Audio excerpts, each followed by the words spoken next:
India Saudi വികസന മേഖലയിൽ പ്രവാസി മലയാളികൾ നൽകിയ സംഭാവന വിലമതിക്കാനാകാത്തതാണെന്ന് മുനവർ അലി ശിഹാബ് തങ്ങൾ. സൗദിയിൽ സംഘടിപ്പിച്ച മീറ്റ് വിത്ത് മുനവർ അലി ശിഹാബ് തങ്ങൾ എന്ന പരിപാടിയിൽ സംസാരിക്കുകയായിരുന്നു അദ്ദേഹം. കേന്ദ്ര സംസ്ഥാന ഭരണകൂടങ്ങളിൽ നിന്ന് മറുനാടൻ മലയാളികൾക്ക് അർഹമായ പരിഗണന ലഭിക്കുന്നില്ല എന്നും മുനവർ അലി തങ്ങൾ കുറ്റപ്പെടുത്തി. KMCC ഖമീസ് മുഷീദ് സെൻട്രൽ കമ്മിറ്റിയാണ് മീറ്റ് വിത്ത് മുനവർ അലി ശിഹാബ് തങ്ങൾ പരിപാടി സംഘടിപ്പിച്ചത്. സൗദിയുടെയും ഇന്ത്യയുടെയും വികസന കുതിപ്പിന് പ്രവാസി മലയാളികൾ നൽകിയ സംഭാവന വിലമതിക്കാനാവാത്തതാണെന്നും നിയോം ലൈൻ പദ്ധതികൾ ഉൾപ്പെടെ ലോകരാജ്യങ്ങൾ അത്ഭുതത്തോടെ നിരീക്ഷിക്കുന്ന വൈവിധ്യമാർന്ന വികസന പ്രവർത്തനങ്ങളാണ് സൗദി അറേബ്യയിൽ നടന്നുകൊണ്ടിരിക്കുന്നതെന്നും മുനവർ അലി തങ്ങൾ അഭിപ്രായപ്പെട്ടു.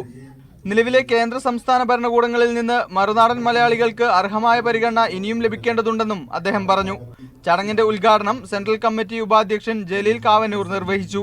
ബഷീർ മുന്നിയൂർ, ഷംസു പൂക്കോട്ടൂർ, ഉസ്മാൻ കളിയമണ്ണിൽ, സലീം പന്താരങ്ങാടി, അലീസി പൊന്നാനി, പ്രകാശൻ നാദാപുരം തുടങ്ങിയവരും ചടങ്ങിന്റെ ഭാഗമായി. Mujeeb Eluvila, media 1, Abha.